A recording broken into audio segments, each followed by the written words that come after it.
team rap Jesus. We about to go far. My team rap Jesus. My team go hard. My team rap Jesus. We about to go far. We about to go far.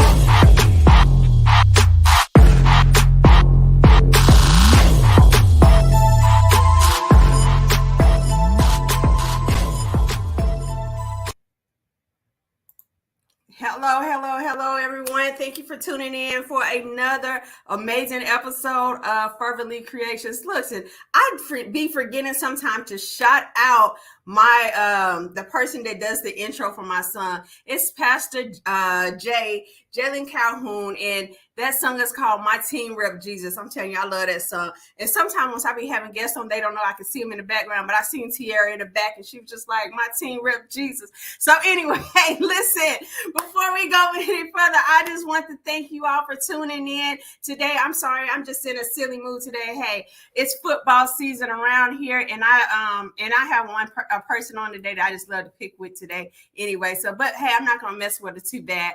But listen, as we come on the show, y'all know this is Marketplace Ministry. It is a place where we like to see how people are actually carrying the gospel outside of the four walls of the church. We like to see exactly how they are being the ecclesia. We want to see exactly what it is that they do and how they're able to incorporate God in what they do. Now, a lot of times we think that we have to say scriptures and quote scriptures, and we always got to be God this and what the Bible says, this, that, and another. But sometimes the way that we show people God, or the way that our best sermons are preached by our actions, not so much our words. People are constantly watching us. How are we treating them? Are you actually taking care of their needs? Are you taking care of their minds, their mental health? Are you actually concerned about what's concerning them? So as I always say, remember that it is 5 gospels. It is Matthew, Mark, Luke, John, and you. And sometimes the only one that they're going to look at, the only one they're going to examine, the only one they're going to pay attention to is you. They're only going to pay attention to how you treat them. And so that is one of the things that I just love to kind of point out sometimes. You just like, hey, remember that people are watching, and you never know what type of day that a person is having once you encounter them. You never know exactly what type of day that they are going through once you interact with them. So be kind, because sometimes your kind word could be something that will end up keeping someone from committing suicide. Mental health is something that has really been exposed during the pandemic right now, because a lot of people have to sit with themselves, and that's hard once you have to sit in the 4 walls of yourself with yourself, nobody but you and God. And sometimes the things that you see or reveal about yourself, hey, it kind of messes with you. But so today I wanted to pick a scripture that was going to kind of talk about mental health, talk about something on the lines of mental health. And so I decided that, hey, let me go back to one of the ones that helped me once I was battling with mental health, which was in 2 Corinthians 4 in 2 Corinthians chapter 10, verse 4 and 5, where it says, for the weapons of our warfare are not of the flesh, but have divine power to destroy strongholds. We destroy arguments and every lofty opinion raised against the knowledge of God, and take every thought captive to obey Christ. I'm going to start at the end of that. To take every thought captive. What happens a lot of times once we start battling with mental health, it is because we have started to become some hoarders of emotions that are negative. We're not taking captive every thought. We're not saying, wait a minute, that is a thought that I don't need. And we begin to allow these things, and they go back into being our strongholds, because I believe that, hey, I'm fat, or I believe that I'm not worthy. I believe what someone has said about me negative. I believe something. And so we have to start taking down and start destroying every argument, every lofty opinion that has raised against the knowledge of God, the knowledge of who God has called you to be, the knowledge of what God has said or has predestined for you. And a lot of times we begin to say certain scriptures and we say certain things, but do we actually believe it? Do we actually believe exactly what we're speaking? And so, but with that, sometimes the things that we're speaking, yes, we do believe it. And that includes the negative thoughts. That includes the negative things that we release into us. And it happens to where we end up having, we end up battling with depression. We end up battling with anxiety. For those that know me, you know, I don't shy away from the subject of mental health. Why? Because I had struggled with it for so long. And sometimes I did not even realize that I was into a big depression state until it was too late. I was already there. I did not know how to recognize the signs. And so once I look at depression, or so I realized that a lot of times it is because of the thoughts that I am hoarding. It's because it was a battle inside of my mind. Joyce Myers had the book, a battle of the mind or so. But once you get into that battle of the mind, that's what the enemy wants. Once I can get into your head, I like to reference it. And I mentioned football earlier, but I do want to reference it kind of to football. You know, once a team is out there playing and they go into the half and they're already down, they're already behind, go in from the game and they're behind. If they come back out and they don't get their mind right once they're in there for halftime, if they don't reset their mind, if they don't renew their mind and strengthen, if the coach don't build them up and say, hey, I got it. You know, the score right now is 10-21, but hey, we still in this. The game is not over. We got to play all fourth quarters. And that's sometimes what we have to do in life. We have to be committed to play all four quarters, even if it puts us into overtime sometime. But we have to be committed to play and come back out there, because once your opponent get in your head, then that's once you actually start losing the game. So with us, once our enemy, once the opposer, once our accuser get in our head and he start accusing us of stuff and saying you're not worthy, saying that hey, you just gonna be like your dad, or you're gonna be like your mom, or nobody from your family ever amounted to anything. Once he gets into your mind, now that is where he gets you. That's when you start losing the game. Mental health is so important. And listen, y'all, we have to start focusing on that a lot more, especially in the church. Children deal with mental health. These kids, they have the world of knowledge. There's so much stuff that they're exposed to just by clicking on the cell phone or clicking, you know. So we even have to talk to them, ask them, how was your day? What is going on? Or so, because I will be honest and say, hey, it was time as a child where I dealt with mental health, and I'm glad that I did not have easy access to stuff, because I did not know how to actually take my life. But if I did, I would have had that information. So it's sometimes we wait too late and we see the changes in our children and we don't say nothing. We see the changes in their mindsets and stuff, and the bullying and stuff. And you think, oh, that's no, that bullying start messing with their mental. As they become older, it's still something that kind of affect their mental. Your mindset, your mental health is so important. And so we have to learn to take captive our thoughts. If it is if what you're speaking about yourself is against what God has said about you, if what you're speaking about yourself is different from the identity in which God has called you, if what you're speaking about yourself is different than it's something other than positive, you need to change the way you speak. You need to start taking thoughts captive. You need to start actually examining the thoughts that are coming into your mind. With that, I want to bring our guest up just to see exactly what she wants to say in reference to 2 Corinthians 10:4-5. I'm going to read that verse again. It says, for the weapons of our warfare are not of the flesh, but have divine power to destroy strongholds. We destroy arguments and every lofty opinion raised against the knowledge of God, and take every thought captive to obey Christ. With that, let's welcome our guest today, Tiara Sharma. Did I say your last name right? Sharma. Okay, there we go. Like, Tiara, that's new. How are you doing? I'm great. How are you? Good. What do you say about 2 Corinthians 10:4-5? Listen, I'm just sitting here absorbing all of this good knowledge that you have. So 2 Corinthians 10:4-5, it's one that our pastors really have us focus on like all the time. just capturing those, taking every thought captive, just casting down imaginations. And so when you were talking about that, I'm always going back to childhood. I'm like, okay, let me think about how it started. So when you were saying that, I just thought to myself, man, like, I guess in our human nature, we're just so programmed to focus on the person, the person, the person. Maybe someone said something to me, or maybe someone did something to me, and not actually thinking about, oh, I'm not mad at them. It's not them. It's the spirit behind them. It's the thoughts. It's all these things that's going on. And so I just think about all the times where the focus was on another person, but not what was going on inside of my head.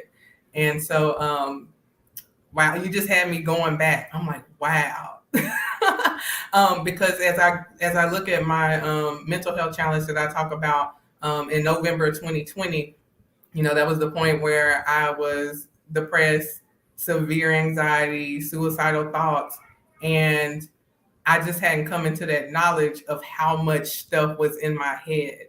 And so it was that moment where basically I asked God, I'm like, God, you're going to have to help me. Either you help me or I'm going to die.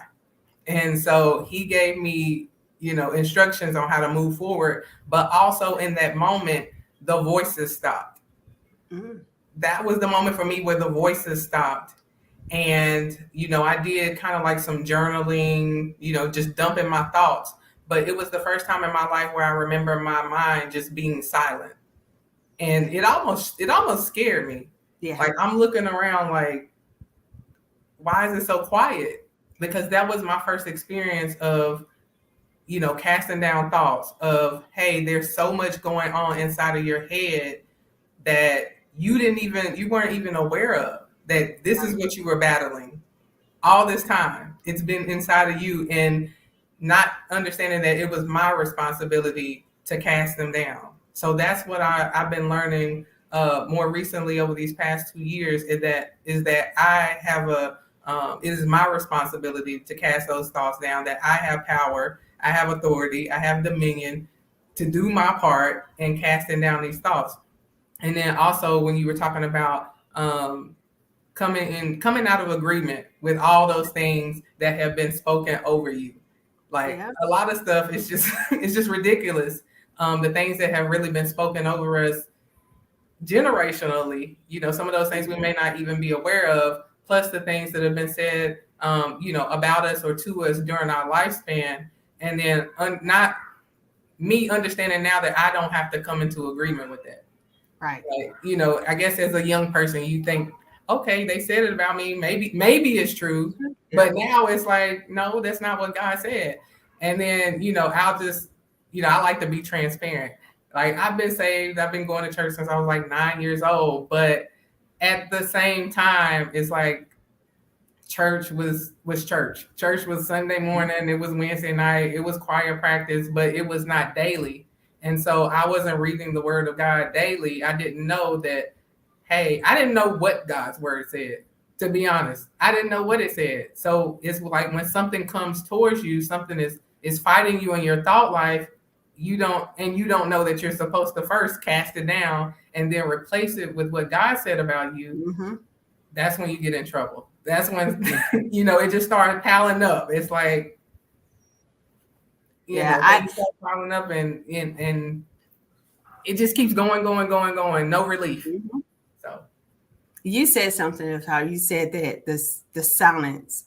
And I remember once I was going through depression, it was sometimes that I would cry because my mind wouldn't shut up. Man. Like, my mind would not be quiet, and I would cry because my mind wouldn't shut up. Yes. And like some of the stuff I wouldn't even know like where the thoughts was coming from. Like, I truly had one, because sometimes this verse is read or translated where it says every imagination. And so my imagination was going on some things that wasn't even true. Some stuff I don't even know where the imagination came from. Yes. And so, but I began to, my mind just wouldn't be quiet, and I would cry because the voices in my head had got so loud. They had got so powerful. And so, like you said, once you hear that quiet, once everything's quiet, you're kind of lost. Like my husband talk about having, or it was we went to a marriage retreat one time, and they was talking about how men have a nothing box. And I never understood how they would say men had, because my mind was always going. So they said, like with women, it's like we have like two computer screens and it's windows everywhere. It's a whole line of stuff at the bottom of different windows open. Then we don't have our pop-up blocker off, and so things just pop up, and that's how it seemed like my mind was going.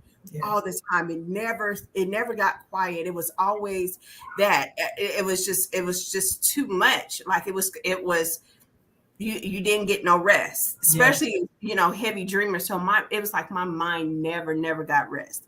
And that it took a toll. It take a toll on you, because you don't have the inner peace.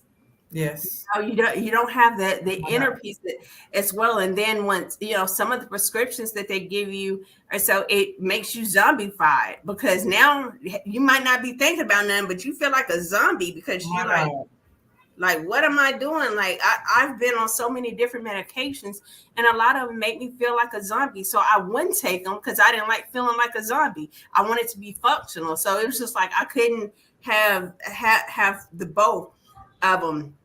But what you said, you worded it so perfectly. You said coming out of agreement. Yes. And like that's what we have to do. It's a lot of things that we have came in agreement with and started to believe about ourselves. And it's some of it is kind of some of it's our own thoughts. Some of it is just the thoughts of others that they have voiced. And I think sometimes once it comes to the thoughts and the words of others, I spent too much time giving people their thoughts more value than what it should be worth. Right. Absolutely. And I allow their thoughts to live rent free in my mind. Like that's why I feel like, yeah. Yeah, I think like you said so many great things. I'm just trying to look where to piggyback. Well, first you were talking about the imagination, like, because I actually studied on the imagination, because there's a difference between imagination and perception. And so when I was doing the study on that, perception is what you see with your senses, what you taste, feel, see, touch, hear. But imagination actually stems from the inside. It doesn't have to, you don't have to be, have perception activated for your imagination to be activated. And so your imagination comes from inside of you, and you get to do whatever you want to do with it. And so when we don't have answers, our imagination will attempt to fill in the gaps in knowledge that we don't have. And so when I was reading that, I was like, that makes perfect sense, because that's why you can see so much, for lack of a better word, foolishness, or when you talk to other people and you think, man, how did they come up with that? Like, where did that thought come from? It's like, well, they were trying to make sense of it, but when you can't make sense of something, your imagination will attempt to fill in the gaps, just so that you're not going crazy trying to figure out, like, we like to know what's going on. Like, naturally, we want to know what's going on. So if you don't know what's going on, your imagination is going to kick in and try to fill in those gaps. And so even when I was reading that, I was like, wow, God, like, you're so awesome, because you tell us to meditate on the word day and night, because that will fill in the gaps of that knowledge and prevent our imagination from taking over and then going into this carnal space where we just start dreaming up and thinking about anything that is contrary to the will of God, or even giving the enemy access to then come into the imagination and then feed whatever we believe, and then just take it and run with it. And so when you talked about that, I was like, wow, imagination is so powerful. That's awesome, because I didn't think about it, because I'm big on saying now, like, I don't watch as much TV as I used to. No. Right. And because it tells us what to imagine, it tells us what to think. So once our brain, like how you was just saying, like I never thought about the fact that the perception and imagination was, I didn't know that knowledge. And so I'm like, oh wow. Yes. But so once our imagination kicks in, it imagine what we have been told, or what we have been televised, Or whatever you create. Whatever to you see. create. Yeah. So it's like, what are you, once we're listening to stuff and watching certain stuff, and we're going through and we spend hours and hours on social media and stuff, Yes. it's telling us what to imagine. It's telling us how we should imagine ourselves. And Yes. sometimes a lot of people, for its depression, it comes off because you're comparing yourself to the image that everybody else have portrayed on social media or TV. And so because you begin to compare yourself, you end up in like some mental health. Look, we just started talking. My bad. We have not even introduced our guests. Real quick. Did we not? Oh, I didn't even realize it. Listen, I'm sorry. So one thing about me, I love mental health. I love mental health. So I think is one of those topics that are near and dear to me. But before we keep talking, because as you can see, I guess me and her can sit and talk about this for a while. All day. Y'all are even watching us. And so real quick, Tiara, will you explain to the people, introduce yourself to the people who exactly I have the pleasure of talking to today? Wow. Okay. So my name is Tiara Sharma. And now I like to introduce myself as a daughter of God, because for so long I just put my identity in a lot of titles. So, I would introduce myself. Oh, I'm a mother, I'm a wife, I'm a registered nurse, but didn't know who I was. And so first and foremost, I am a daughter of God, because I am now rebuilding my identity in Christ and rebuilding that identity in who he says that I am. So I'm a daughter of God. I am a wife. I've been married for 8 years to my husband. I'm a mother of 2 children, a 4-year-old and a 1-year-old. I'm a registered nurse by profession. Look, I'm thinking of the years. I think I've been a nurse for like 9 years now, coming up on a decade. So time flies. I am a University of Alabama alumni. So I'm not going to say roll tide. I know you're roll tide. I'll say it for you this time. Roll tide. Roll tide. Yes, class of 2013, Capstone College of Nursing. And so, yes, that's a little bit about me. I'm also a new author. I'm an Amazon best-selling author of the book Good Grief, where I am a co-author, and I write about me, motherhood, and grief. So that's a little bit about me, and yeah. This is why I pick with her. I'm from Alabama, for anybody that don't know. So of course, like in Alabama, born and raised in Alabama, you have to pick a side. You're either Auburn or Alabama. It's like it's one or the other. So I love picking with her about that. But yes, you are. Tell us about Good Grief. Tell us a little bit about that. Okay, Good Grief. There's 14 authors, and we tell our stories about finding the goodness in grief.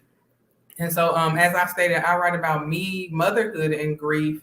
And I thought that was very important to do, because as a new mother, I didn't know that there were going to be some losses that I felt that I needed to grieve. So, typically we think of grief as the loss of a person, the physical death or physical loss of a person. But grief is actually feeling the emotional loss of anything in your life. So whatever feels like a loss to you, then that is something that you need to grieve. And so as new mothers, I didn't know that I need to grieve the losses that I felt as far as what I was experiencing pre-motherhood. So the fact that I could just get up and go work out whenever I want to, like that's the type of independence that I felt that I had lost once I became a mother. Or the fact that now, me and my husband, when we get off work, before we had kids, we could just decide we wanted to go on a date or do something late night. Well, when you have kids, it's different. It's different. And so I didn't understand that those were losses that I needed to grieve. And so I wanted to write about motherhood. But once I started writing, I thought it was going to be about motherhood. But then God actually started showing me that me needing to grieve actually started in childhood. And so I kind of start off in childhood, bring it to motherhood, bring it to that experience that I shared with you earlier about, not wanting to live, wanting to, basically die in November of 2020, and just kind of bring it there and, talk from that perspective. But yes, grief, it is so important to grieve. And, I'm so happy that God has brought this up, brought it to our attention, that it's not just loss of life, it is a loss of anything that you feel that is a loss to you. It's important for you to grieve. And so I am excited to be a part of that project. I know it's going to change and transform so many lives. It's not a heavy book. I know people think that, it's going to be sad, but no, it's actually very uplifting. A lot of powerful stories and just giving people that permission to grieve.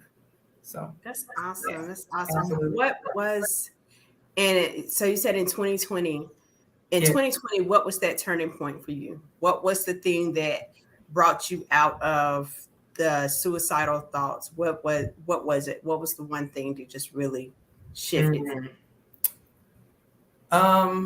For me, I was just tired of living like that. So for me, I talked about the fact that, I had put up my identity in my titles. And so once I became a stay-at-home mother, there was nothing to hide behind.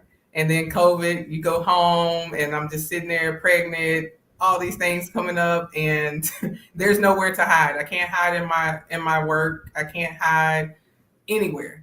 I'm just face to face with my thoughts, with my emotions. And, I was tired of living like that. I mean, as a healthcare professional, I was very hard-headed. I don't know how else to put it. Because I had too much knowledge for my own good. It's like I understand from an intellectual perspective that I'm high risk for depression. I'm high risk for anxiety. I'm high risk for all these things. And in my mind, it's like, okay, I'm just going to deal with it. In about a year, it should be over. And it's like, after a year, still depressed, still anxious, still don't really want to live. So what's going on? And so I just really got tired of living like that. And so, when I say that, it's like, God, either you got to help me or I'm going to die. It's almost, I was very arrogant in it because it's like, oh, what's up? But I think my back was against the wall. I just come to a point of humility and understanding that, hey, for the past 5 years, I've been cycling. It's this cycle of depression, this cycle of anxiety, this cycle of, hey, suicidal thoughts. I don't want to live. I'm feeling hopeless. And now I realize that if something doesn't change, I'm going nowhere. And what's the reason for me to live? I have no reason to live if it's just going to keep going like this. And for me, as a mother, I've heard a lot of mothers say, oh, I'm doing this for my kids. I'm staying strong for my kids. So that's the mentality that I put on. But it just wasn't working anymore. I had come to the point where I'm like, God, send my husband a wife who will love my kids the way that I love them, because I don't think I can do this. I don't even know if I'm going to wake up tomorrow. So, that's the point that I got to.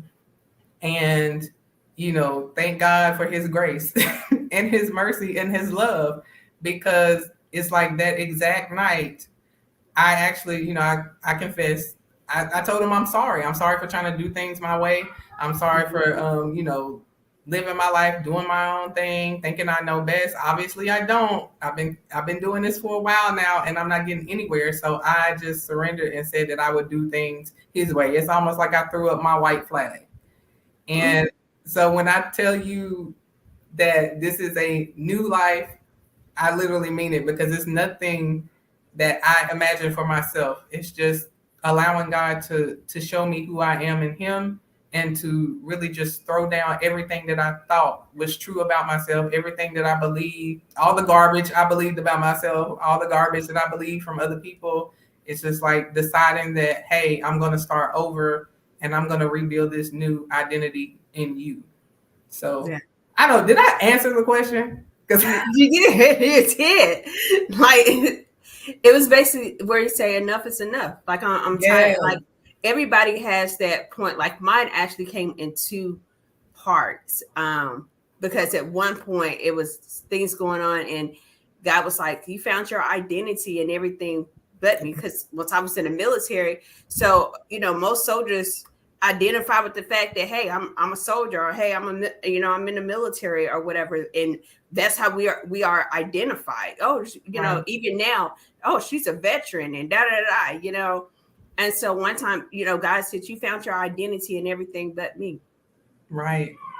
And I still battled with depression a couple years after that, but because I didn't get I wasn't listening, I guess, for the other part. But he said, you found your identity and everything in me, and at any point, this stuff could be taken from you. So just like with the military, I found my identity in being a soldier. I found my identity in being a wife and being a mother.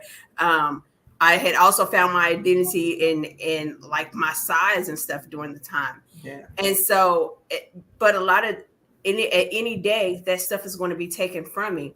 At some point, our kids are going to move out of our house and they're going to move out of our house and they're going to start their own family. Does it take away the fact that we are a mother? No, but we end up mothering them differently. But sometimes we find our identity and we wrap it around our children, but eventually they have to move out and start walking into their own identity as well. And so I had found my identity in everything else. And then a few years later, actually it was last year, once God had said, he said, look up your name. And I tell this story all the time. I'm not going to stop telling the story. I don't care if y'all heard it 50 times. I haven't heard it before. I want to hear it. So he told me, he said, look up your name. And during that time, I was battling with depression real bad.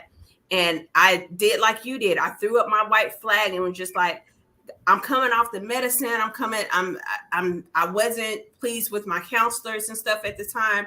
Whatever, they were trying to get me to self-admit myself into the psych ward. And I was just like, no. And so I said, okay. And I like you, I threw up my flag. And so as I was sitting there, stillness, just sitting in, he said, look up your name. Now, like you, I was, of course, like you said, hey, I was depressed and I was anxious. So I looked up my name. My name is Letitia. Letitia means joy and happiness. Joy and happiness, opposite of depression and anxiety. Listen. My major turning point of family conquering that stronghold, because I realized that I was walking into a false identity, because I was saying I was depressed when I was actually joy. I was saying I was anxious, that I was dealing with, basically saying I have anxiety, once I actually had happiness. And so I began to say, okay, wait a minute, I've been walking in something other than what God has called me. Because even once I was saying I was depressed, once people called my name, I was answering to joy and happiness. And so that hit me like so hard. And I said, my identity is, because a lot of times we find our identity, like you said, in being a mother, a wife, being a nurse, a football player, or a pastor, or whatever. Fill in the blank. Titles. That's it. We find it in titles and not actually start looking at adjectives to describe ourselves, of what is it that he's calling it. So that's what I was saying, joy and happiness. And so that is one thing that I had to kind of look at. And so it kind of goes with I'm fixing to bring this up, though. This is not this is supposed to be all about her, but she's also one of the authors in my upcoming book called Trapped Behind Enemy Lines in My Mind. Yes. That's kind of where that came from, because I had realized that I was trapped behind enemy lines in my mind. I was trapped in my thoughts versus walking actually into what he had actually called me to be. And so my turning point, my big turning point came when he told me to look up my name, and I found out that my name, my true identity, was joy and happiness, not depressed. Listen, Let me jump in here because you got me feeling real good right now. Listen, go ahead, sis. Because with good grief, I've been talking about grief a little bit. And so I've been looking up grief. I've been looking up the difference between feelings and emotions. And so I used to use those words to mean the same thing. But when I actually looked them up, feelings and emotions are different.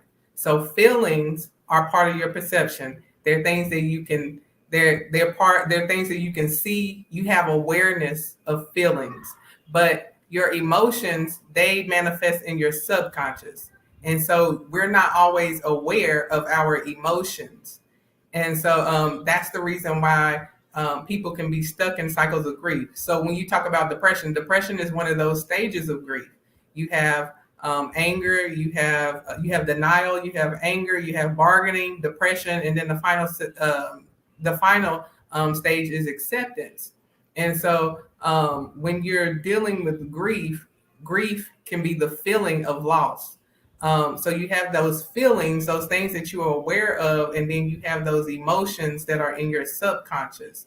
And so when you talked about joy, listen, I was looking up joy. Joy is the remedy for grief. Like in Nehemiah 8:10, he says, the joy of the Lord is our strength and our stronghold. And so when you look up the definition of joy, joy is a feeling of happiness, and it's also an emotion. And so when I was looking at that, I was like, that's so amazing because God has us covered in both our feelings and our emotions when he gives us his joy. And so when you start talking about your name was Joy, and you start talking about, I'm like, listen, when you get this understanding, when I got this revelation, I'm like, listen, that's not just a Bible verse anymore. Like joy is something so powerful that it has the power, the authority to trump every emotion that we feel, anything that we face, sadness, whatever it is, depression, loneliness, you name it. We have the joy of the Lord, and he's got us covered in all areas. So I'm like, listen, when you start talking, I was like, look, I Like, wait a minute. I'm like, I'm not known to be a shouter, but I'm like, come on, bring it. I'm saying, like, our emotions are so, like, I went through a thing to where I said I was going to govern, and that's kind of where I said that this verse that we had used earlier, right. I put it back on the screen. Once I came through force, taking captive every thought, but I was also taking captive every emotion. Like, yes, I was simply deciding I don't want to allow this feeling on the inside of me. And a lot, once I said we become hoarders of emotions or hoarders of feelings, something can upset us. It can make us angry. And the Bible says, be angry, sin not. Okay, so it's natural for us to be angry. Everybody got that. Right. But it'll be something that makes us angry, and we hold on to that anger all day. And so I'm learning to allow myself to feel what I was feeling, process it, and then I push it out. If I don't want that feeling inside of me, I don't want it. I release it. You know what I'm saying? Mm-hmm. Like if something comes into your house, if it's a fly or whatever, you don't want the fly in your house. It's annoying. It's nagging. You get rid of it. I mean, you kill it, you destroy it, you do whatever you do. You shoo it on out, whatever. Like if a bird flew in your house, then you're going to try to get that bird out your house. But a lot of times we allow that bird to keep circling around. Or so when sometimes it sit over in the corner or somewhere, you don't see it or whatever, you don't pay no attention, then all of a sudden it starts flying. And so that's how I look at it. What our feelings and our emotions, like we just allow these things to just stay in our house, which is our minds. We allow the pig to come in, and we allow the bird to come in, and we allow the turtles to come in, and we allow all these emotions that shouldn't even be in there to stay on the inside, and we do nothing. And so like was it earlier this week, I had felt a little sad, and I was like, wait a minute, no. We're not fixing to do this. I see what emotions on the inside of me. I don't want this emotion. I don't want to feel like this.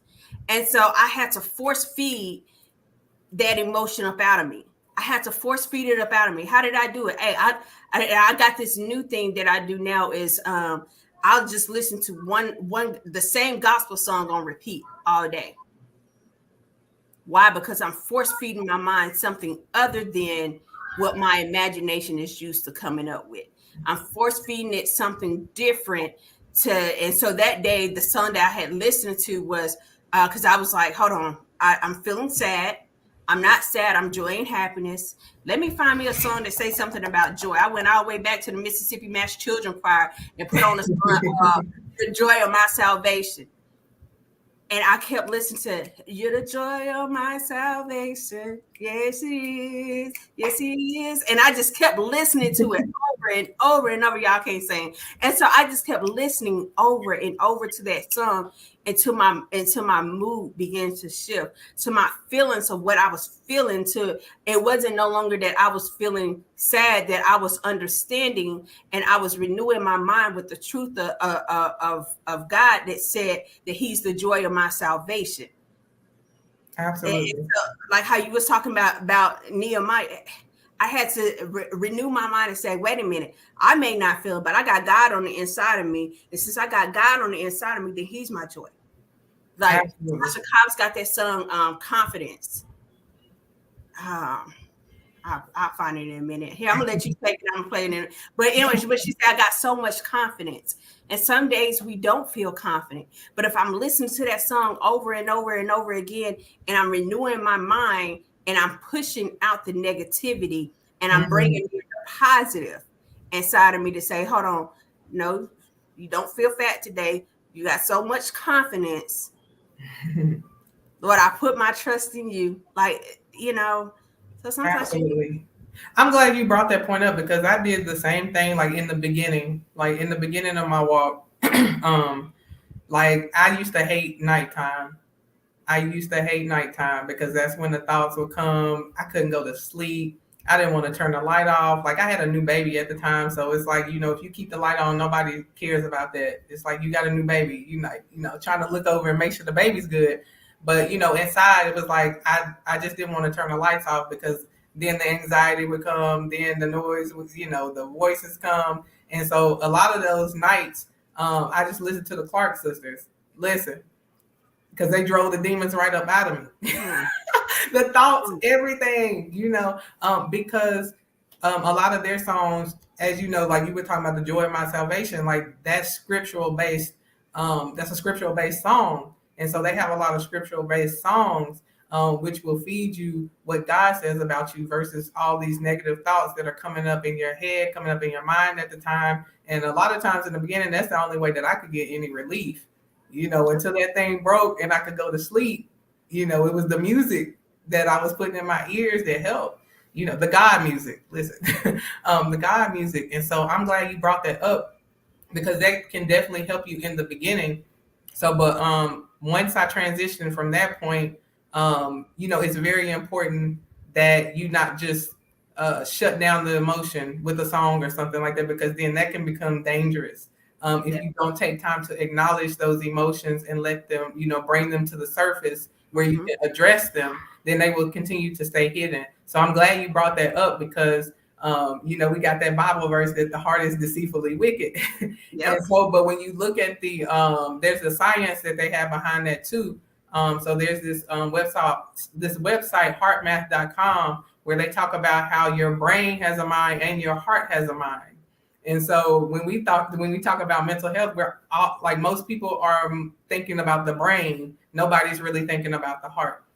Mm-hmm. And so your heart actually sends more information to your brain than your brain sends to your heart. So when we're talking about mental health, we are deceiving ourselves if we think that our heart is not involved. Our heart is involved. You're making a lot of decisions with your heart that you subconsciously are not aware of, and they are affecting how you think, what you do, how you feel. And so I think this is one of the myths that we have to really dispel, is that when mental health has nothing to do with the heart. Like it has everything to do with the heart. The heart and the brain, they're connected.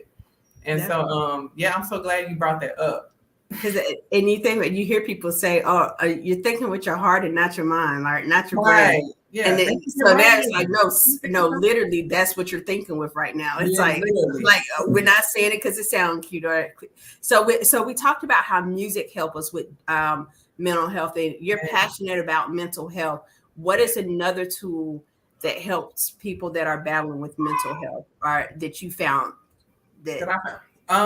So I think I've explained this before to several people, but definitely I call it a lifestyle fast.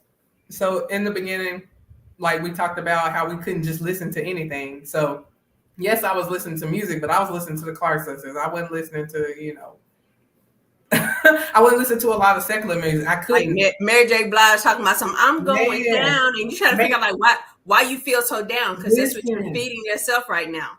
And I'm telling you, I love I love the R&B music, but the changes that I've seen in my life since I stopped listening to a lot of secular music, because as we talked about, you're getting messages into your brain, you're getting messages, you're getting all types of communication, emotions, feelings. There's so much that is coming into your subconscious, into your mind, into your body, into your heart. When you're listening to music, we don't understand how powerful it is. I think we do, but we really don't.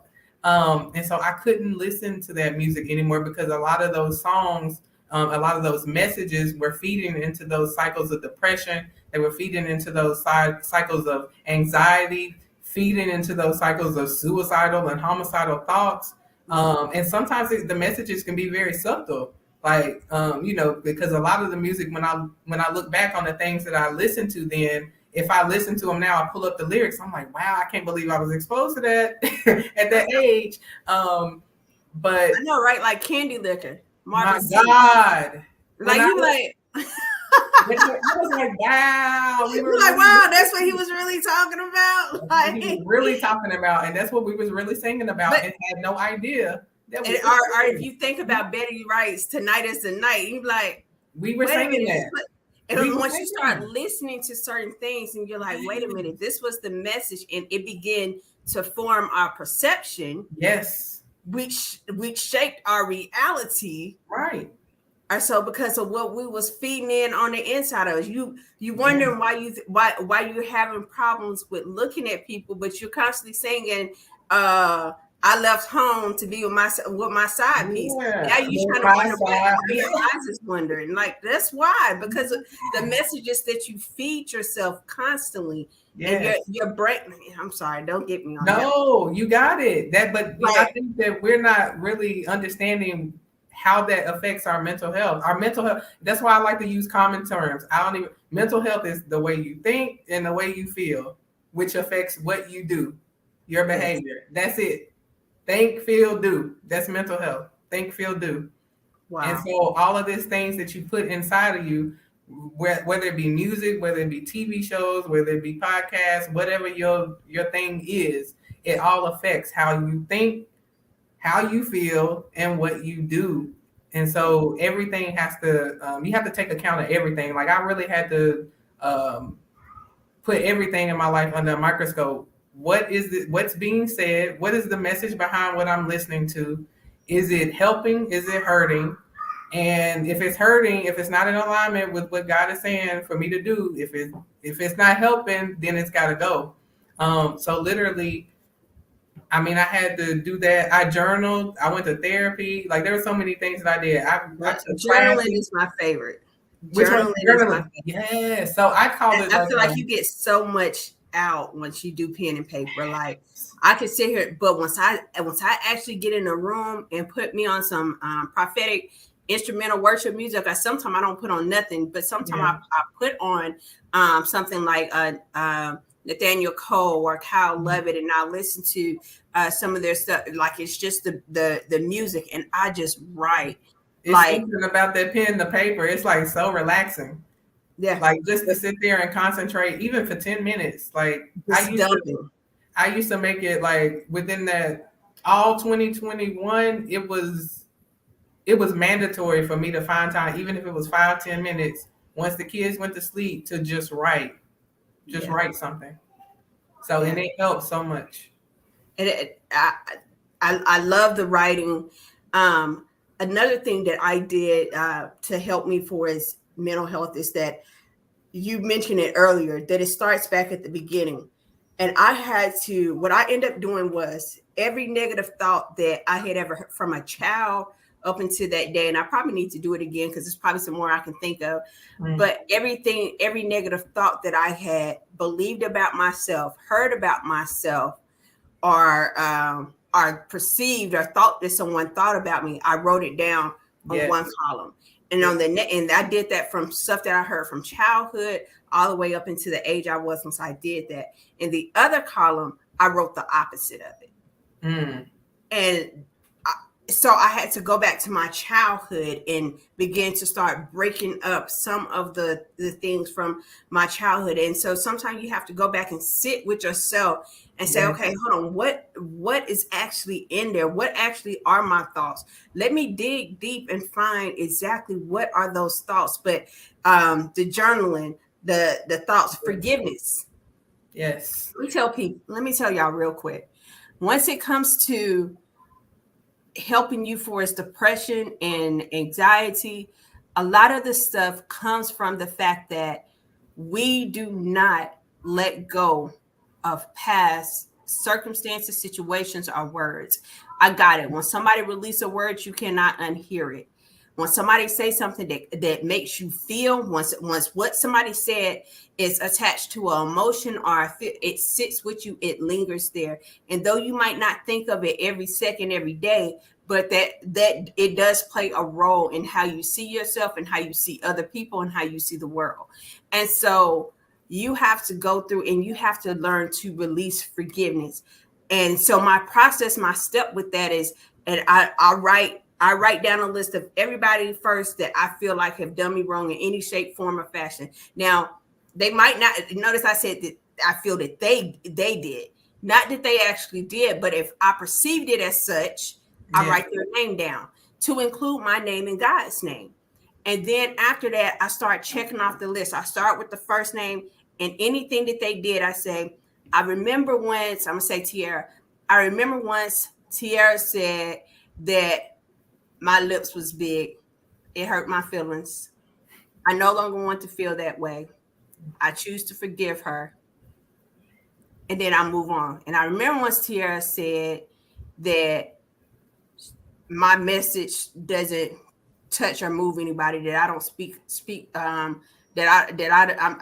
whatever. And I keep doing it until I can think of nothing else that Tiara have said. Then I move to the next name. I mark Tiara's name off and I go and I move on to the next person. And I keep doing it. And so what I'm doing is choosing to forgive that person. Once it comes to forgiveness, forgiveness is a choice. But once you choose not to forgive a person, you're holding on, how they say, you're holding poison in your mouth and waiting for somebody else to die. And I had to realize there were some things that happened to me that I had to choose to forgive people for so I can move forward. But as long as I held on to unforgiveness, then I was held in captivity. I was held in bondage. It became a stronghold to me because I didn't release forgiveness. And this is something you have to do often. Like it's not a one thing, like it's I need to do it again. It's not a one-time thing that you do, because each time some of them names might be the same, the name that was on it last time. It is not that they did nothing new, but you have began to start peeling back layers, and you might discover more stuff that you need to release forgiveness for. So, right, daily forgiveness. Daily. Listen, because once you do it, and once you do that, and you start to walk in your freedom, and you start to receive God's joy, His peace, everything He said you could have, joy, peace, the list gets all of it. Then you don't want to go back to that place.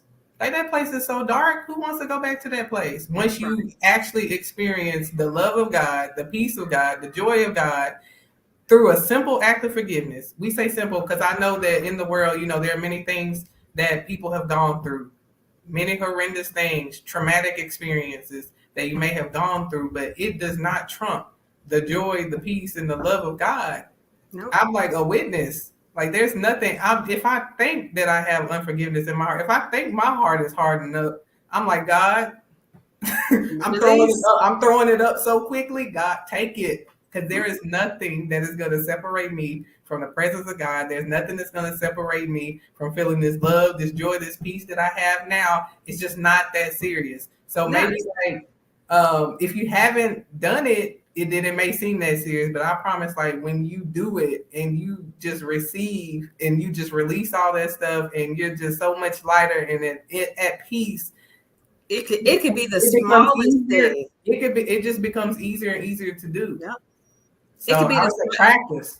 Once you do it, even the smallest things, but you start saying, okay, I forget that person that cut me off. The next time that somebody cuts you off, it doesn't even affect you that much. Yeah. Because now you decide they cut me off. I don't want to have this anger on the inside of me. Yeah. I already know what's going to happen. I'm gonna say I choose not to feel this way anymore.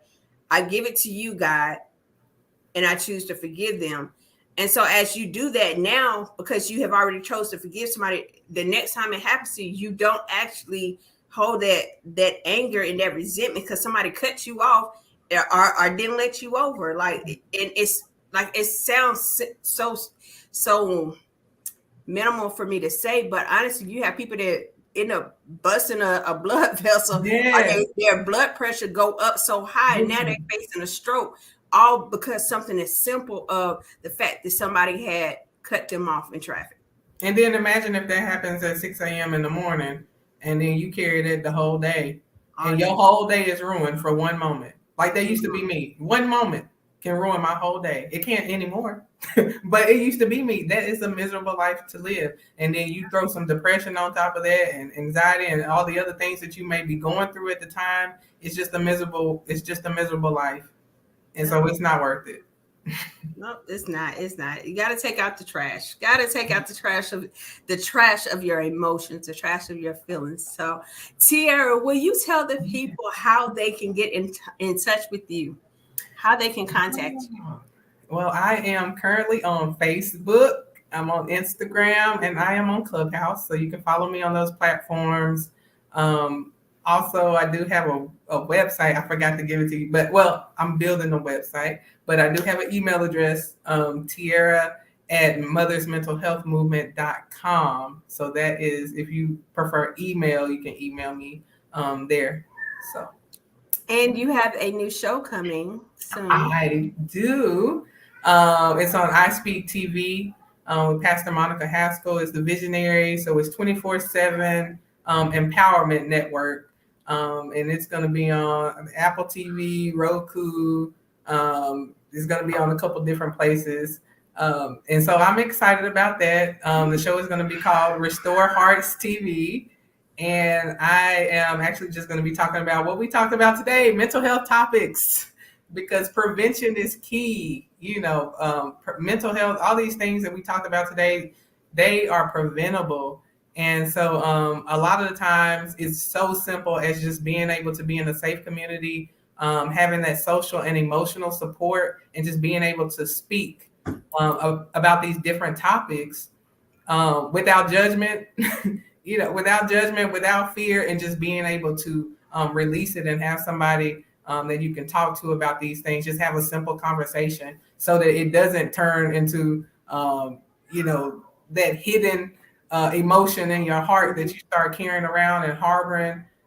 We just want to continue to do that work of decreasing the mental health stigma and just encouraging people to share their stories and open their mouths, use their voice. Hey, that's my story. Use your voice. Speak. Well, we thank you so much for coming out.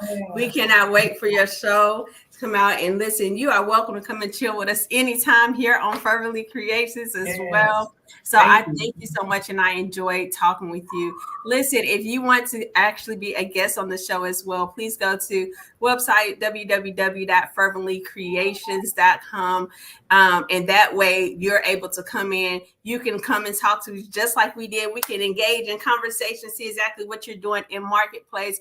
But hey, even once we bring you on, and I encourage everyone, connect with our guests as they come in, connect with them. As I always say, networking is not about just connecting people. It's about connecting people with ideas, and people with opportunity. So make sure that you are networking, you are connecting with these individuals as they come on, because I'm telling you, we've been having some phenomenal guests here. So mental health was our topic today. We thank you all for coming out.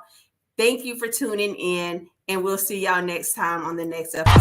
My team rap Jesus, we about to go far. My team rap Jesus, my team go hard. My team rap Jesus, we about to go far. We about to go far.